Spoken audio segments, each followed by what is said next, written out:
1857 का भारतीय विद्रोह भारत में ब्रिटिश ईस्ट इंडिया कंपनी के शासन के खिलाफ एक व्यापक लेकिन असफल विद्रोह था जिसने ब्रिटिश राज की ओर से एक संप्रभु शक्ति के रूप में कार्य किया। विद्रोह यह ब्रिटिश ईस्ट इंडिया कंपनी के खिलाफ संगठित प्रतिरोध की पहली अभिव्यक्ति थी। यह ब्रिटिश ईस्ट इंडिया कंपनी की सेना के सिपाहियों के विद्रोह के रूप में शुरू हुआ, लेकिन जनता की भागीदारी भी इसने हासिल कर ली। विद्रोह को कई नामों से जाना जाता है। सिपाही विद्रोह ब्रिटिश इतिहासकारों द्वारा, भारतीय विद्रोह, महान विद्रोह भारतीय इतिहासकारों द्वारा, 1857 का विद्रोह, भारतीय विद्रोह और स्वतंत्रता का पहला युद्ध, विनायक दामोदर सावरकर द्वारा। विद्रोह के कारण।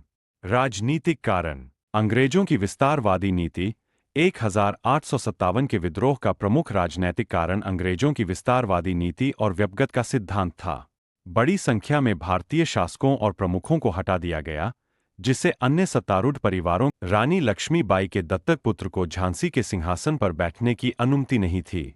डलहौजी ने अपने व्यपगत के सिद्धांत का पालन करते हुए सतारा, नागपुर और झांसी जैसी कई रियासतों को अपने अधिकार में ले लिया।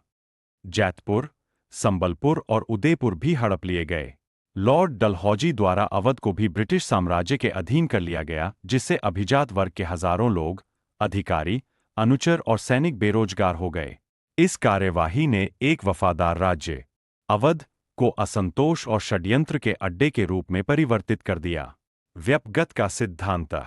वर्ष 1840 के दशक के अंत में लॉर्ड डलहौजी द्वारा पहली बार व्यपगत का सिद्धांत नामक उल्लेखनीय ब्रिटिश तकनीक का सामना किया गया था। इसमें अंग्रेजों द्वारा किसी भी शासक के संतान होने पर उसे अपने उत्तराधिकारी को गोद लेने का अधिकार नहीं था। शासक की मृत्यु होने के बाद या सत्ता का त्याग करने पर उसके शासन पर कब्जा कर लिया जाता था।